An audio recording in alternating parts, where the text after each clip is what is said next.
So I was like, maybe you put the sharks in the backyard in the pool. I don't know why they're there.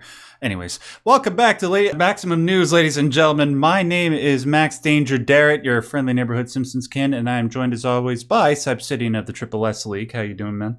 I'm doing good. It's becoming fall-like outside for some odd reason. I don't know why. Just all the trees started to, change clothes, and yeah, it's kind of weird. Change clothes. You dressing up your trees now? You think they're getting a little bit cold? Well, they went from green to like yellow and orange and stuff like that. It's just weird. I mean, right. Yeah, I like them in their traditional green. Yeah, when you realize, oh wait, the world isn't going to die again. Winter isn't coming. The leaves are changing here too, but thankfully the temperatures are still staying up really high. We got 25 degrees Celsius today, which, by the way, for you Americans, it's like what, 80 Fahrenheit? Mm-hmm. Yeah. So things are still nice. It's plus 80, yeah. Yeah, but you're not here to hear us talk about the weather. You're here to hear us talk about the wonderful world of video games. Got a few pieces of information. Unfortunately, it's kind of a balance between good news and bad news today. This first story, I don't really know whether to classify it as good news or bad news. I suppose, if you're just going by the reaction and aggregating people's reaction to it, the overall sentiment is that it's good news, even though it's not good news necessarily for the person at the head of it. But I don't know. You'll be the judge. So this past week, Jim Ryan, CEO over at PlayStation, announced that he's stepping down due to what he cites as a conflict between the fact that he lives in Europe and the fact that he has to constantly be going back to North America because that's where the base of his job is as an employee for PlayStation and an employee for Sony. Whether or not you believe that doesn't really matter. I don't know what to believe in regards to all that. I don't think we can speculate, but I don't see any really big smoking gun to suggest whether or not it's the truth or the lie. I hope, though, that just, on a humanitarian level, that I hope that he can step away and be able to enjoy his life. But putting aside that, I think it would be worthwhile doing a little bit of a retrospective on what he contributed to the Sony brand, the PlayStation brand. Saib, I know you're going to have a lot to say about this because I know you have a lot to say whenever it comes to Sony and PlayStation. But before we get to your thoughts, I'm just going to run down the pros and the cons of his career. Then I'll get your thoughts and I'll provide my thoughts. So, pros. He has a few pros. I'll give him that. He did a wonderful job selling the PlayStation 5 during the pandemic era, which, we remember at the very beginning when the PlayStation's 5s were going on sale, people had a really hard time getting a hand on one of them. People were buying them up like crazy and scalping them, and then it took a while for them to get stock back because they were running out of semiconductor chips. Yeah, absolutely nothing makes me more happy than hearing about all of the hundreds and hundreds of scalpers who went into debt because they bought so many. They bought so many, and now they can't get rid of them at a profit. Nothing makes me more happier than that. Scalpers are trash. Yep, they're scumbags. They're like the bottom feeders of the earth. But yeah, after they got like all the semiconductors that they needed in order to produce more PlayStation 5 models, at this point, I think they sold like 40 million consoles. That's amazing. It's an amazing accomplishment, and it's a testament to his business acumen, just on that level.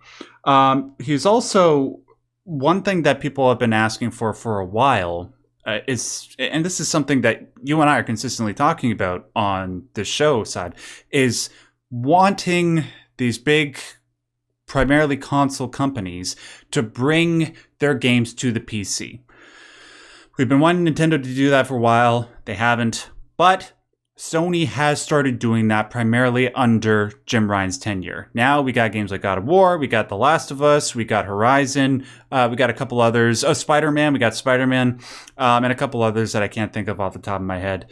Unfortunately, I'd be willing to rank him as the greatest PlayStation CEO of all time if we could get Bloodborne on PC under his tenure. But, you take what you can get. And then finally, from what I understand, people within Sony generally liked him as a person and liked working with him. Like people like Andrew House, for example, and I think his name is Shuei Yoshida. People that have been with them forever, they say like he's been great ever since he joined the company in the pre-PlayStation 1 era. So it seems like a decent guy. That said, despite the fact that his business acumen is pretty darn good, there is something to say about his lack of consumer friendliness under his tenure. So I'll start with, I guess, sort of the most obvious and most immediate issue. The most recent issue is sort of how he's been handling the whole Activision Blizzard King situation. Because in case you guys don't recall, I mean, like, I know we all know about how Microsoft is buying Activision Blizzard. But if you'll recall, while this has been happening, Jim Ryan has been pushing against the buyout because his general argument is that because Activision Blizzard own Call of Duty, if they were to take Call of Duty off of PlayStation consoles because it is so popular, that will make Sony immediately lose hundreds of millions of dollars, anti-competitive, blah, blah, blah. And it wasn't a compelling argument, particularly because Sony's brand and why they have been so popular and had so many people going to their consoles is because they've taken great efforts to make so many things exclusive on their console. You can't play Ghost of Tsushima anywhere other than PlayStation. You can't play Bloodborne anywhere other than PlayStation. On and on and on and on and on. Now, thankfully, that does seem to be changing a bit, but still, it's enough of an issue. Let's see, what else here? Moving beyond that. His treatment of old titles. This one probably pisses me off the most. He doesn't seem to think, he has a direct quote when he was talking about Gran Turismo and being at a Gran Turismo related event, and he was seeing people play the old Gran Turismo games on PlayStation 1 and 2, and he said something to the effect of, God, those look ugly, why would anybody want to play them? And he was saying that in reference to a discussion that he was having with somebody else on whether or not backwards compatibility should be a priority for future PlayStation consoles. A lot of people want to play old games, and the convenience of having them all on one console would be wonderful. But yeah, that's just an example of him completely being out of tune with his greater audience. You preach it, man, preach it, because like there is nothing. There's not nothing better, but it's like there's nothing like that scratches that nostalgia itch.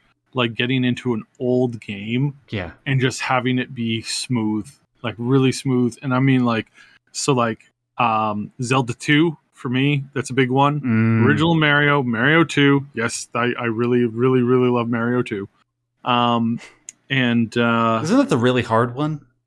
That's the one where it looks substantially different. You get to play all 4 of the main characters. It's called the Lost Levels, right? It's I don't know if it's called that or not. It's the one where he's dreaming at the end. Spoiler for a 35-year-old game. Spoiler alert for the story of a Mario game. Yes, Mario saves the princess. I'm sorry, but he doesn't in this one. He's just dreaming. Oh, so he saves the imaginary princess. Sorry, go ahead. Exactly. But just in general, good games, when you play the old ones, there is something very good about it. And I've been doing Tetris therapy recently, which I did not know was a thing until recently. And as soon as I found out about it, I went and started doing it. And I've got to say that there is a magic to old games, and any gamer knows that. Dude. Like any real gamer knows that when they pick up Mario 1 and a handful of other titles that really scratch that one particular itch that they have for gaming, it's like it's just magical, and it's nice, and it's good, and it feels nice. And so 100%. His entire argument can be disproven with 2 words: Final Fantasy. Everybody knows that the best of the Final Fantasy games are still the ones that came out on the PS1, along with, in my opinion, Final Fantasy X, which released on the PS2. Put those games on any modern console, people will go and buy them because they're just that damn good and they hold up wonderfully, even if not graphically. People still seek them out. All right, moving on. There was a serious price increase with PS Plus. That sort of speaks for itself. Most recently, there was the whole PlayStation Portal thing, which I still don't get. I'm really curious to see how those things actually sell if that's a device that a whole bunch of people want to check out. In case you guys don't know, PlayStation Portal, it's sort of like a streaming. No, let me step back. I'm sort of out of breath for some reason. It's a device that allows you to play PlayStation 5 games from anywhere in your house if somebody else needs to use the TV that you normally play your PlayStation 5 games on. That might be worthwhile for a very select few people, but is it enough for it to be profitable? I don't know. And then finally, more development of live service games have happened under his watch, which I don't, generally speaking, unless your live service game is the greatest game ever made, unless it's something of a high quality, like if you were to release Destiny 2 in its current state, not, minus the current DLC, which would piss a lot of people off, then do something like that. But otherwise, try not to ramp up development on a whole bunch of like live service games, which are probably not going to turn out well. Kind of like that, what is it, the Hyenas game that just went into closed beta and then got canceled by Sega? Yeah, same basic thing is happening under Sony. But granted, that has been happening while a whole bunch of single player games have been coming out. And there are still a lot of wonderful single player games that have come out during his tenure and are still coming out, including Spider-Man 2, which is coming out later this month. So my overall assessment is that while he has handled the business side of things quite well for PlayStation and Sony, his attitude towards the consumers and his handling of it and his whether or not they actually felt it, he doesn't come across as much as a lover of the medium of games as his predecessors did. I really got that vibe from people like Sean Layden, who came before him, and before him, Jack Tretton. Those two were, in my opinion, an ideal combination of great businessmen along with somebody who's consumer friendly and really cares about fostering the medium of games, particularly Jack Tretton, who, with his business decisions and creative decisions, almost put Microsoft into the ground, and deservedly so. And then Sean Layden carried that on wonderfully after that. So overall, well, just aside from the whole like exclusive thing, which you and I agree on, but that's more like a product of the nature of the business overall, So to Jim Ryan, I give him like a 5 out of 10 or a 6 out of 10 overall. I look forward to seeing whoever replaces him. Saib, I really, really look forward to hearing your thoughts on this. Please go. So the one thing I found interesting, the most interesting thing about this is he says he's quitting because he lives in Europe and he just can't possibly be bothered to fly back and forth. First of all, why not move there? Why did you as the CEO move the company from Japan, one of the technological pinnacles of the world, to the States instead of starting your own place in Europe, which would have been, I don't see why they did that at all. Like, instead of just having picking 3 locations, one in I probably would have picked maybe central United States, just so that you're in the middle of the time zones. Literally, you're in the middle for the time zones. And then that way you could address stuff reasonably easily. Right. Well, can't you arguably be in the middle of the time zones anywhere on the planet? Now, I get what you're saying. I'm just joking. Yeah. No, I mean, literally, they should have 3 primary offices that report to one much smaller primary office. Okay. Gotcha. And that smaller primary office could be literally wherever he wants. But I don't see, I never did understand the point of them moving. It was so symbolically rude to move the PlayStation away from Japan and then just to shutter almost all of their physical locations there. It's yes, you want to reduce your property cost, right? And I get that. But again, there's 1,000 different ways to handle that situation. The way they handled it, I always thought was dumb, because they went from having places that they, for the most part, as I understand, they owned, to going to a place where They didn't own it. They had to take out huge loans for it. It's very expensive. It's even more expensive for their staff.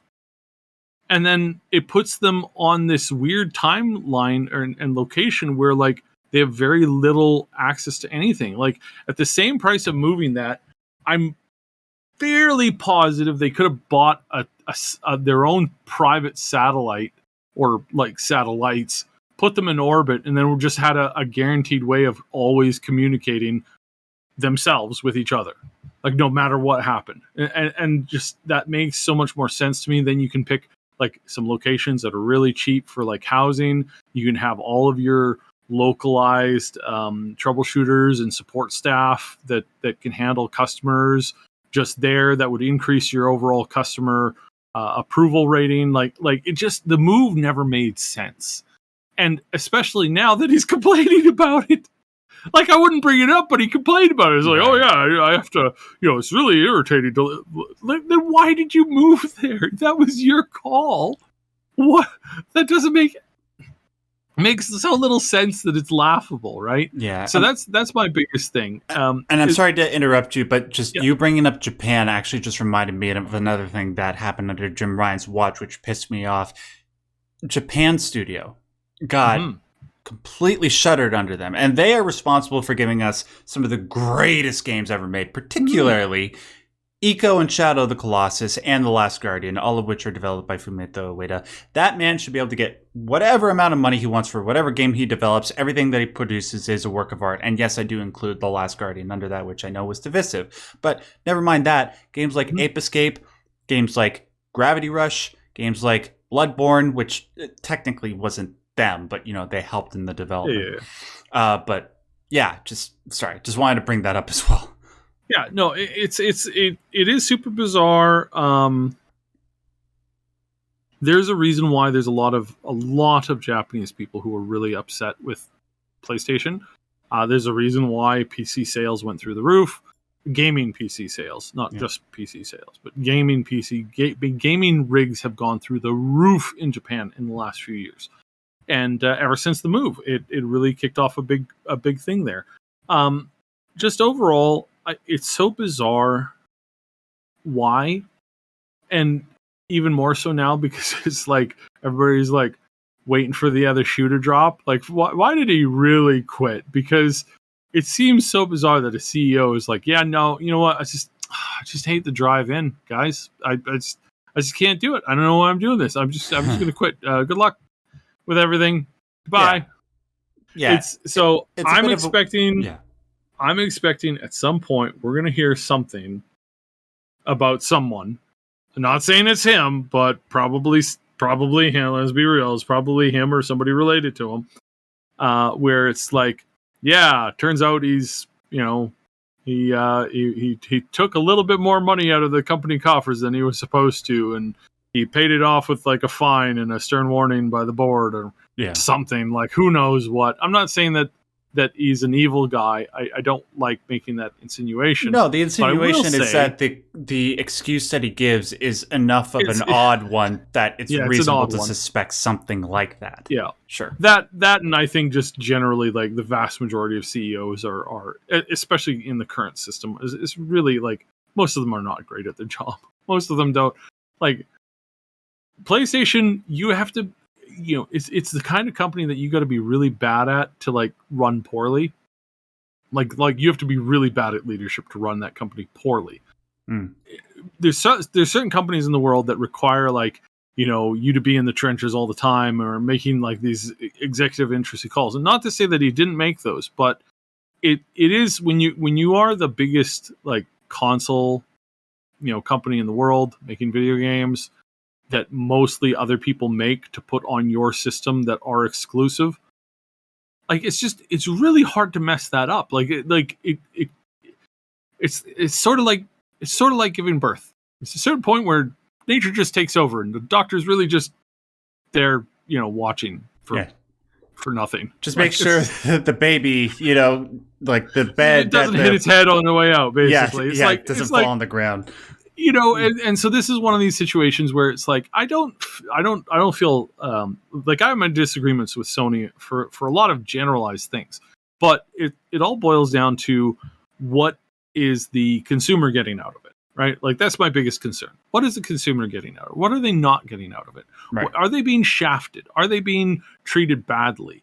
Are the employees being treated badly? And I don't think he was ever like bad on those. He made some, or his board, I should say, made some bad calls when it came to closing things, and they've clearly ignored a large potential for stuff. To this day, I have no idea why it's so hard to get a handheld device. Coming from a person who I own a Sony phone, I've made this point many times before. It's like I don't have any disagreement with Sony technology. I have a disagreement with often their choices and their decisions behind certain things. I think the technology is great. I always have thought the technology is great. I've had a Sony phone for like almost 15 years now. Like I got one of their very first models and I just stuck with it. And I've always expected them to kind of like branch, like I'd always expected them to branch more into that kind of a thing, because I was expecting like more handheld options when it came to like additional controller elements. Again, something that I currently have, not made by Sony, because Sony never made it. Right. It's so weird, some of the decisions that they've made. It's so weird that they've made these like choices, but it's even weirder to sit back and go, all right, well, I guess that's a thing. Yeah. So yeah, it's all kinds of weird, bizarre, odd, a lot of like inside baseball and inside chatters going on like crazy right now as to like the real reason why. Because again, it's like the reason he gave is just so weird.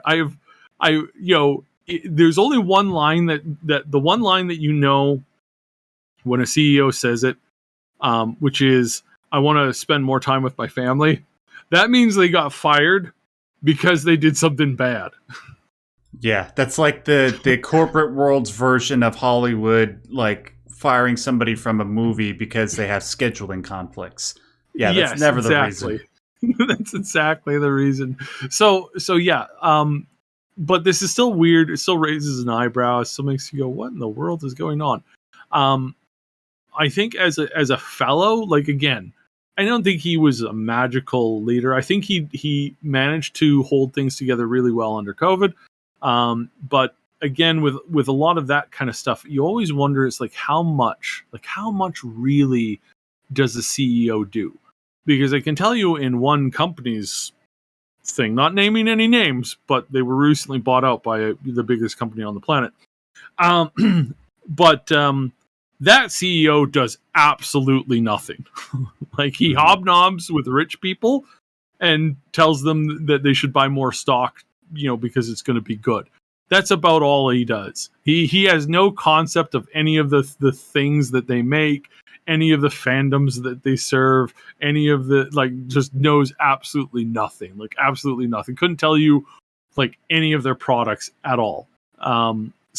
But I don't think he was ever that bad. I don't think Jim was ever that bad. I think he was like, he was fine.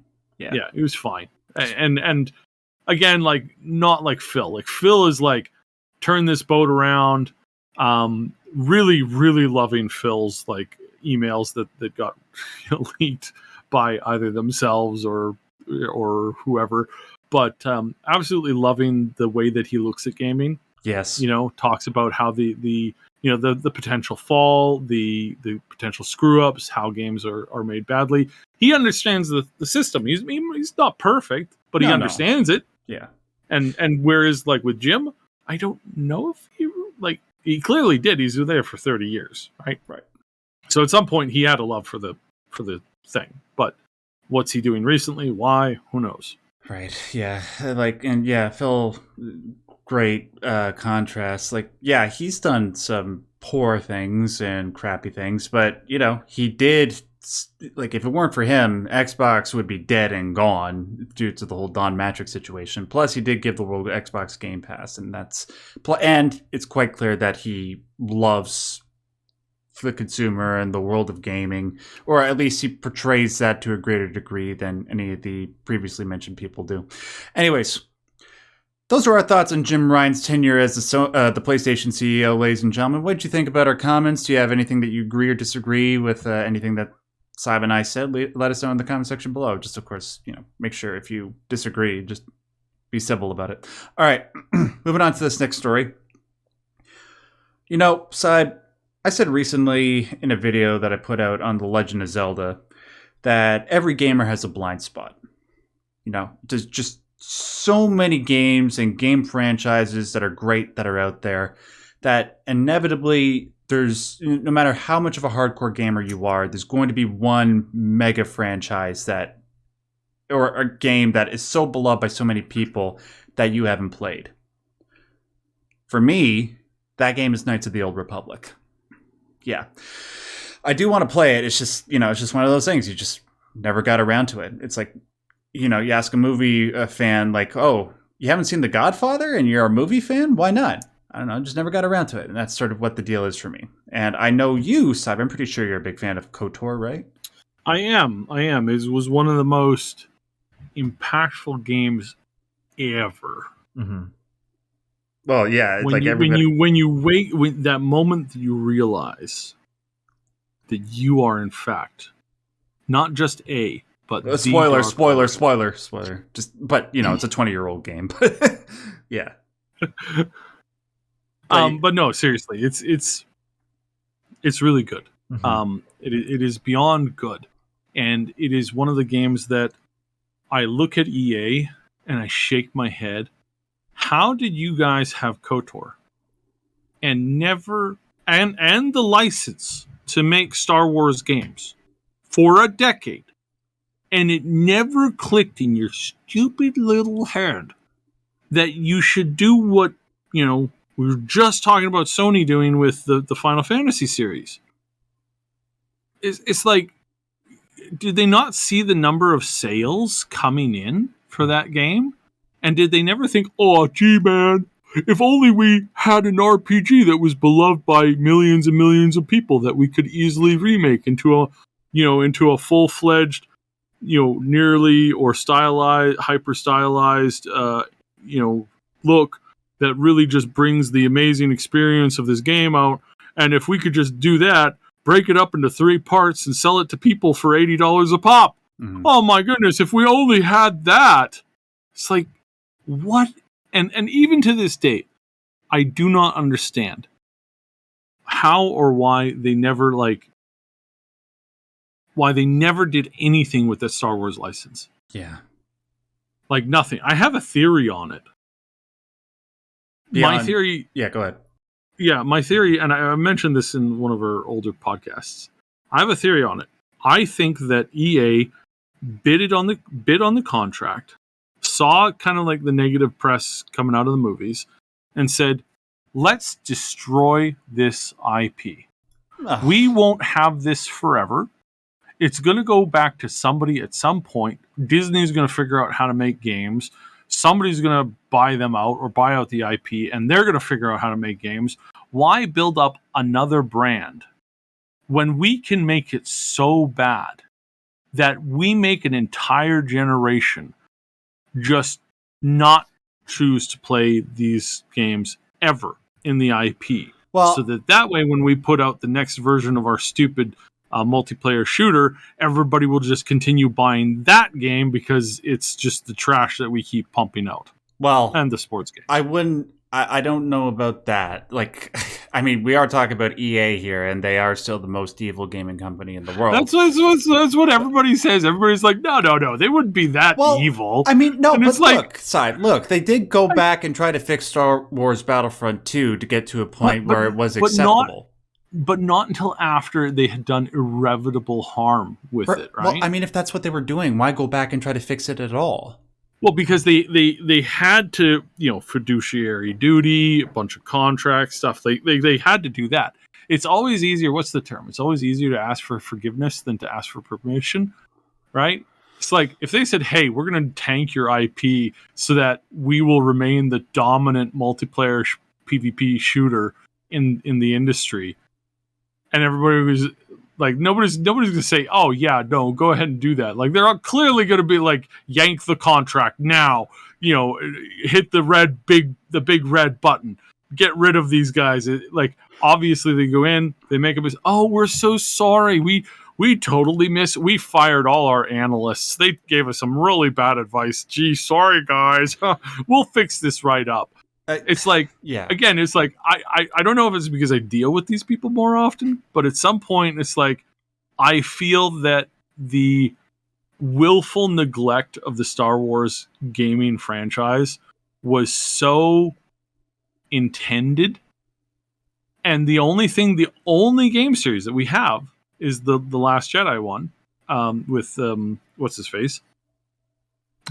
In that game, that was Respawn doing that after they had basically gotten the okay clear to do anything that they wanted from EA because of their success with the Fortnite competitor. They did such a good job with that EA said, okay, you can do anything you want. And then they caught them in a lie, basically, and said, you said we could do anything we want. We are choosing to do this. And then that was when EA grudgingly, like, kicking a can down the road, going, okay, I guess you stupid people getting in my way, making those, they go and make their game. It's like, I swear, that's what's going on here, because either that or the game or Star Wars games are cursed, which I don't believe, because up until really up until the Disney era. Well, yeah, up until the Disney era, and even like maybe a little bit before that, maybe like KOTOR 2. KOTOR 2 came out. After that, I can't think of a single good Star Wars game. Right. Yeah, I can't think of any either. So I mean, Dark Forces. This is like original Dark Forces guys. Like DOS-based Dark Forces. Kyle Katarn, pre-Jedi. Just like going in, fighting Storm, Black, what's the Dark Troopers, fighting Dark Troopers, getting the plans, like all that stuff.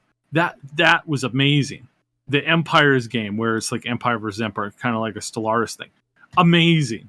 The X-Wing versus TIE Fighter. Amazing. How did we go from those games, those amazing, absolutely groundbreaking games, to... And I mean, we had some good ones with the continuing of the Kyle Katarn series. We had Jedi Knight Academy. Yep. Just amazing games. And then suddenly, out of nowhere, suddenly nothing good. For like a decade. And then Disney buys it and they do nothing for another decade. And then that's it. Yeah, I'm looking through like the list of Star Wars games that have come out, and you're right. Post 2006, there's barely anything, with the possible exception of Star Wars: The Old Republic, the MMO. And then there was the Disney era, and thankfully we have the Jedi Fallen Order. But yeah, just to cap things off, I think there's a possibility, just given how evil EA is and how it's not uncommon for studios to buy up their competition and then destroy them so that way they could become the only company. But it's Star Wars.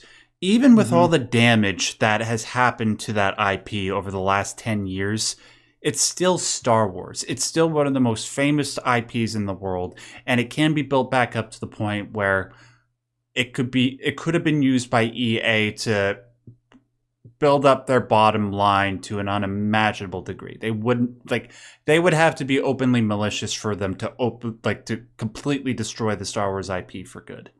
But that's just me.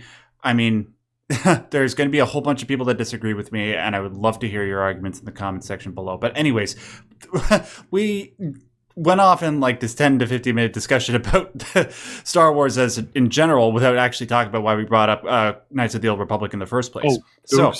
No, it's okay. It was a good discussion, though. So, Knights of the Old Republic, there was a remake that got announced. I think it was at the Game Awards, if I'm not mistaken. It was back in 2021. It was just a quick 30-second thing. I think it was Darth Revan appearing out of the darkness, shining the red saber. It was going to be developed by Aspyr. That's the name of the development studio. But then we heard behind the scenes that development got moved from them to Saber Interactive. And then there was the whole, they both got acquired by Embracer Group. And as we know, Embracer Group has been doing a lot of restructuring of the gaming studios that they own. So obviously it led to some questions regarding the status of the Knights of the Old Republic remake. Well, this past week, something really strange and really, really like just slippery, sloppy happened. The trailer, the one that I was just referencing, got taken down by Sony. And not just that, every tweet that the accounts associated with Sony and the development studios talking about this game got taken offline. Now, this led some people to think, wait, is the game canceled? Well, maybe, but maybe not. After this happened, Sony put out a statement saying that the reason why they took down the trailer was because they had a music license for the music that was in the trailer, the Star Wars theme. And then that license expired, and then they could no longer have the trailer up for public consumption. Okay. Something like that isn't unheard of. Like, for example, most recently, Metal Gear Solid 2 and 3 got taken down from PC stores. I think it was on Epic or GOG. I can't remember. Because Konami's license for the historical footage in those games had expired, so they could no longer sell them. Also, most recently, the Twisted Metal TV series, Syb, they had a trailer for that, which we'd actually talked about on the show, where they had, what's the name of the rapper that died? DMX. They had his song in that trailer. And then shortly after that, they no longer had that song in the trailer, I guess because their license to the music expired, so they just replaced it with a basic score. So, not unusual. But it doesn't explain why they got rid of all those other tweets. Maybe you could say that they did it in a panic because they didn't want to get sued, or maybe they're just not telling us the truth. Either way, if I were to bet, I would say that there is some really shady stuff and really like things that we should be worried about in regards to Knights of the Old Republic. I don't know what that is though. Syb, I have a feeling that you have your ear closer to the ground than I do on this. Do you have anything that you want to add or any other insight? It's a puzzle. It is not guaranteed that we're being told the truth. Why would you remove all the tweets when it was just a music thing? Why would you be so short-sighted to buy music for a trailer? And then not renew it. And then not own it? Yeah. Or renew it or whatever. It's really weird. It's kind of funky. And normally this wouldn't be a big issue. Normally I would just pass this off and just go, big companies doing big company stupid things. However, we've had so many rumors about the Disney ownership and the IP of Star Wars. And that there are things going on there or discussions that are going on there that may be fluid. And if you remember the last time that the IP got shuffled in ownership, the last time that happened, they canceled a $300 million game, which was like literally months away from release. Which game? Was it Star Wars 1313? That cost $300 million? Yeah. They had put, and it was literal, I'm not kidding, it was like months away from completion. And they took that entire thing and shoved it into an industrial-sized wood chipper. As I understand, the hard drives that the game was made on were like processed like in a chipper. Why would you do that? Like why? Like why? Do you why guys would not you like do that? money? Like, and this, it's so funny because right now, Disney has just like everything that they have done, they've lost money on Star Wars. They haven't lost money. Like some people will argue, no, some of the movies were they weren't profitable, but post Rise of Skywalker, sure. No, so how you have to calculate it in like money that they spent on the IP. If they had put that in a 5% interest bank, they would have made more money that way than I think. Sorry, I might be 10%. Anyways, whichever it is, they would have made money if they hadn't bought it.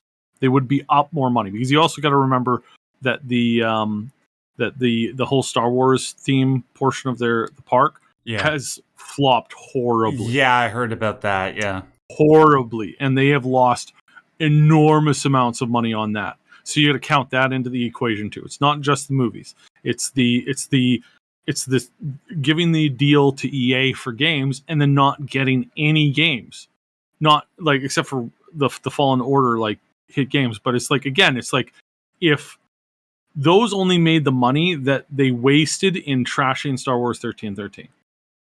So it just again, it's the if you had known everything that would have happened and you were the purse string holder at Disney when they're like, we're going to buy the Star Wars IP, you would have said, no, we're not. Yeah. We're going to buy Mario instead. We're going to open up a Mario theme park because that'll make us more money.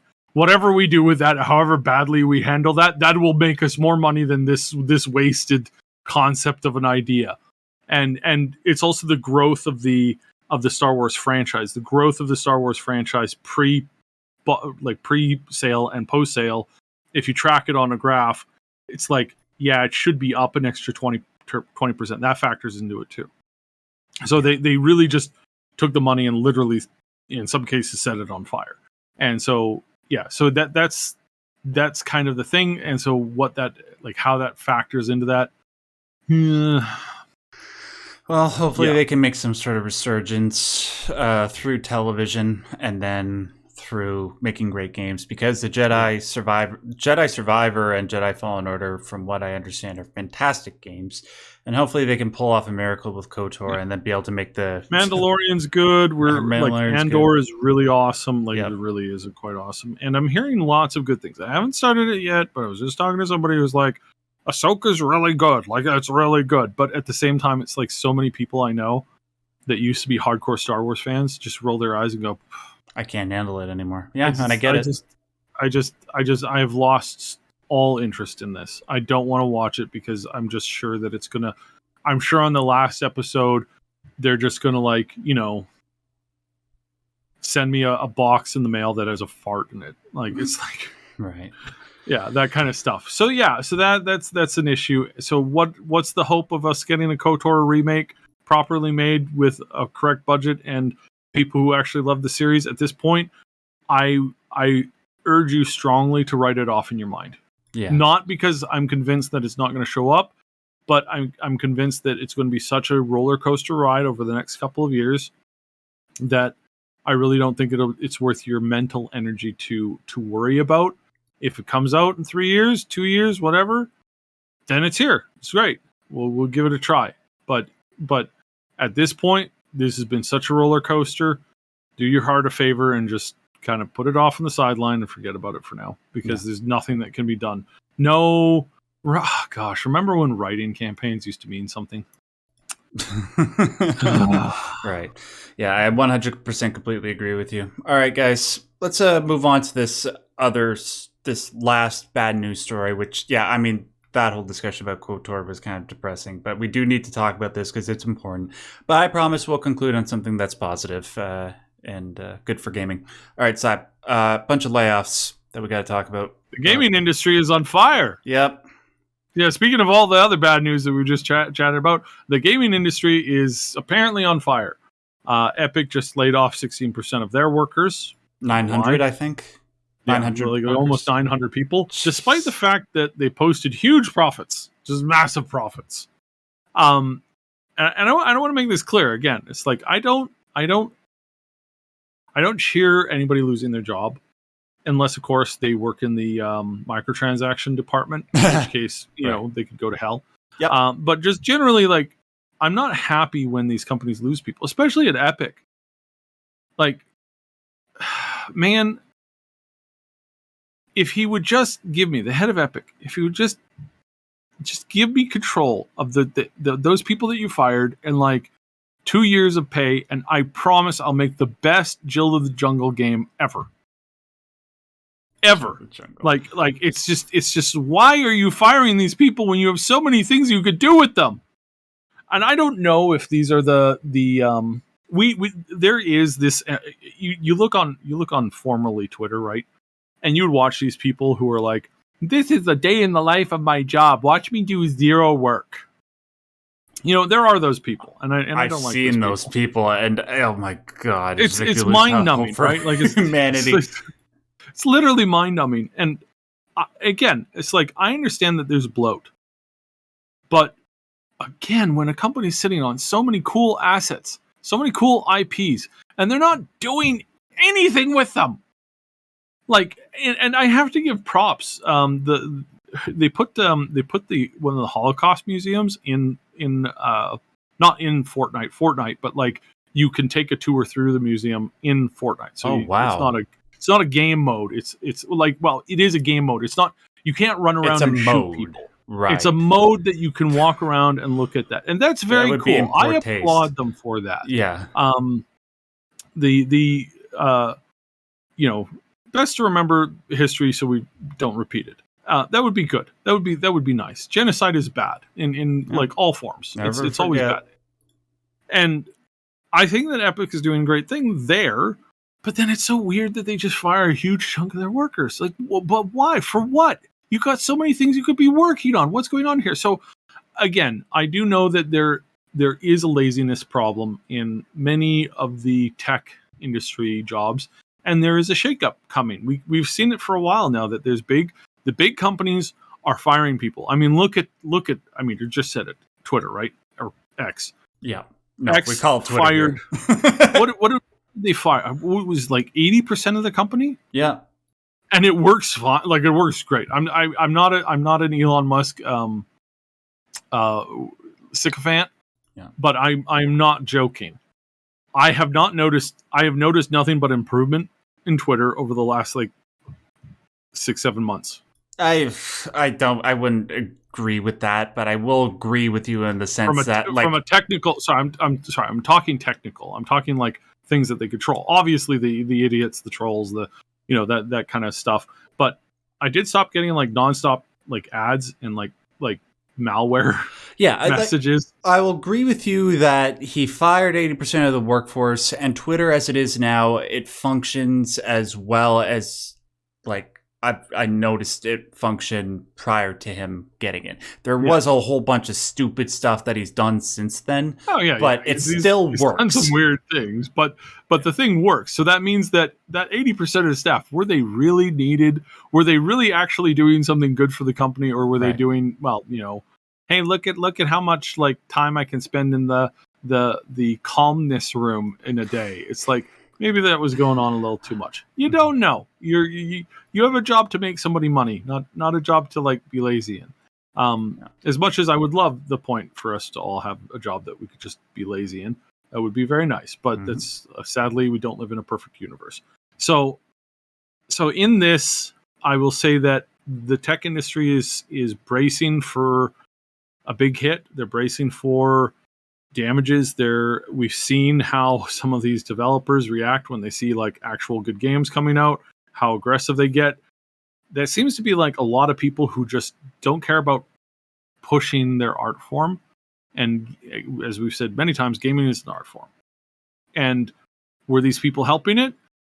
I hope they were the worst of the microtransaction people. But seeing as microtransactions are still up, I'm going to assume no, they weren't that department. So I shake my head. I ask myself, what is going on? Epic Games is not the only ones. Ubisoft just did mass layoffs.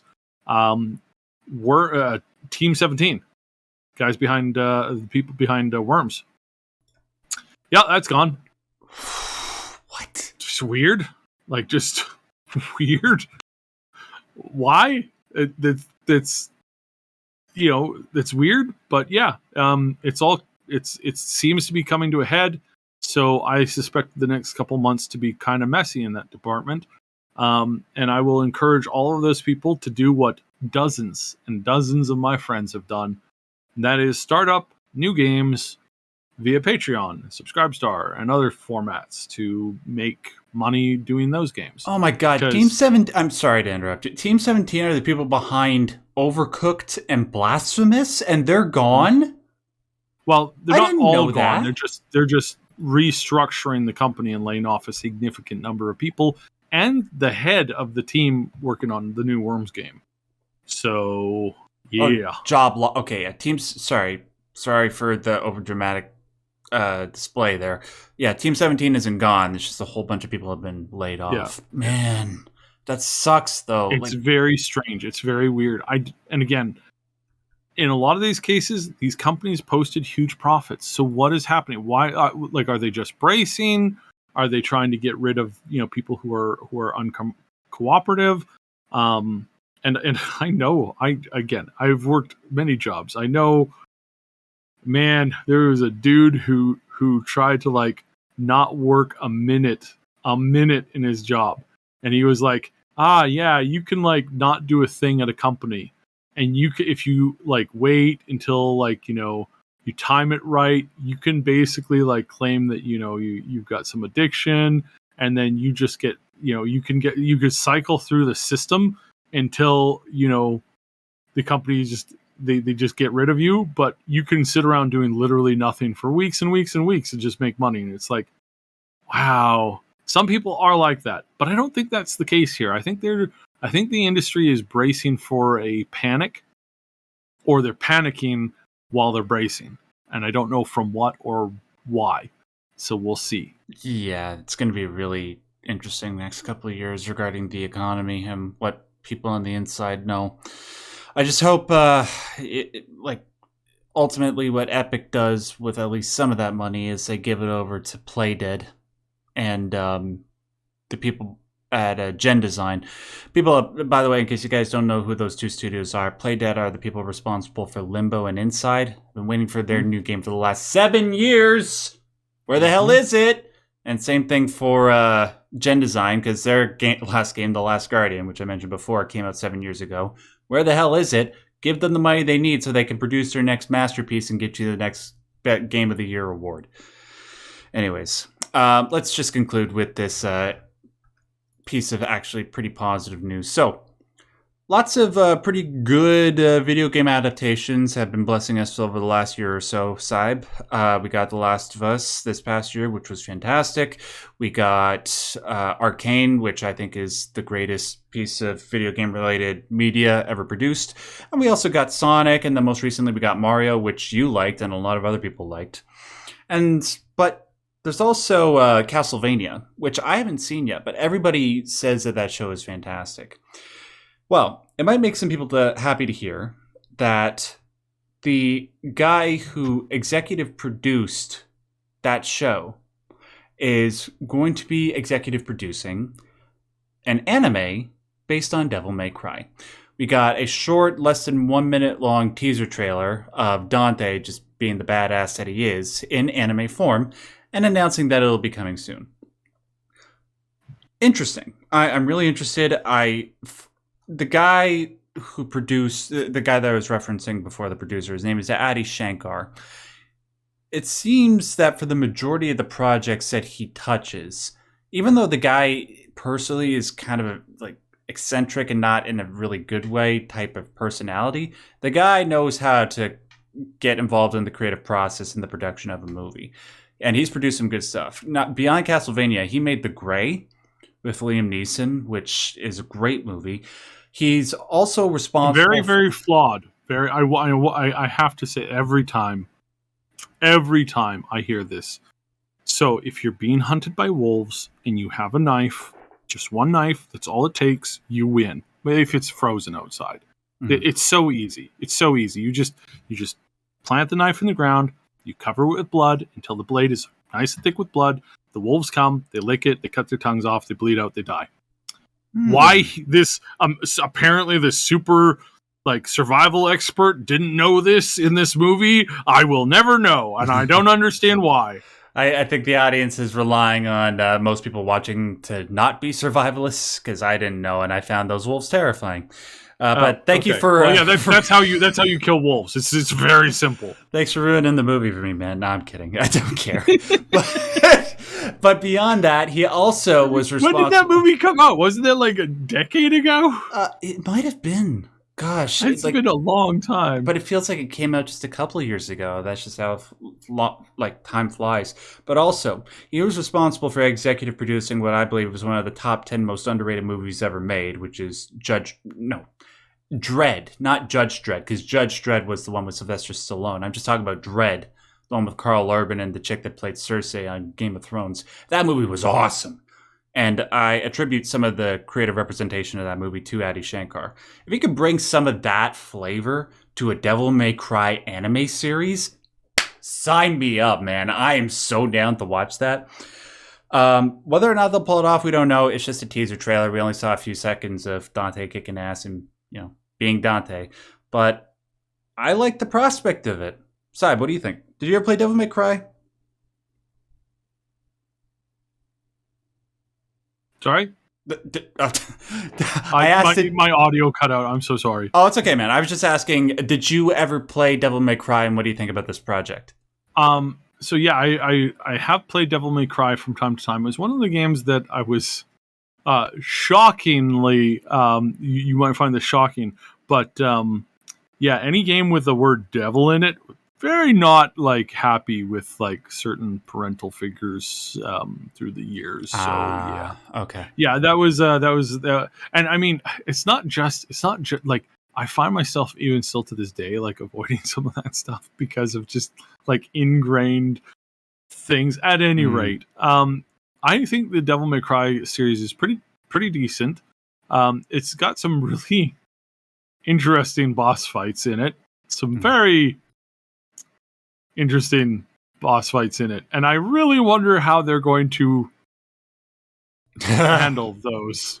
It's anime. Very interesting boss fights. I mean, I'm sure it'll be fine. Yeah, but I know what you mean. It has that weird over the top and number 4 and 5. Yeah, it does. Yeah, especially 5. 4 and 5. Oh my god! But I think anime is sort of the right medium to try and handle something like this. If you were to try and portray the world of Devil May Cry in live action, not only would it be expensive as hell, but I don't know if that kind of tone would work out well. It would have to be like Deadpool, but really over the top to the point where it just feels cheesy. But in the realm of anime, I think Devil May Cry would work. Yeah. Mm-hmm. And I want that franchise to continue to go on. Devil May Cry 5 was really damn good. And we haven't really heard anything in the last few years regarding the franchise, and that's too bad. So hopefully this can rejuvenate some interest, and then eventually we can get Devil May Cry 6 from Capcom. Yeah, so good piece of news there to end on. Ladies and gentlemen, thank you so much for listening to this episode of Maximum News. Make sure to hit that like button or leave a comment, because when you do that, it tells the YouTube algorithm that not only this video, but all the other videos on the Triple S League channel are worth watching. So please do that. It's quick, free, easy to do. Even if you just want to type comment for the algorithm, end quote, in the comment section, that sort of thing will actually help us out. I want to thank Saib. Saib, always a pleasure doing this with you, my friend. Do you want to tell or plug anything before we finish the episode? No. We've got a cool Starfield video coming. We've been working on it very hard. It has been harder to get because Mooney has been, she got the flu. Oh, then she recovered from the flu. Then she got the cold. Then she recovered from that. And yeah, so it's been interesting. So we're trying to get that out. Apologies for the delay, but we're working on it. It's going to be really cool. Hey, I look forward to hearing that. And you guys could just find me on my main channel, just at Max Derrat, or any of the various forms of social media. You want to tune into my channel, especially if you've been playing Lies of P the last couple of weeks. That's the new Souls-type game. I'm going to have a video out on it later this week that's going to blow your effing mind. And I promise, some of the secrets and connections that I'm going to unearth from that game are going to make people who play that game very, very happy. Until then, though, and until the next time we do this podcast next week. I want to remind you guys, as always and as per usual, stay yellow.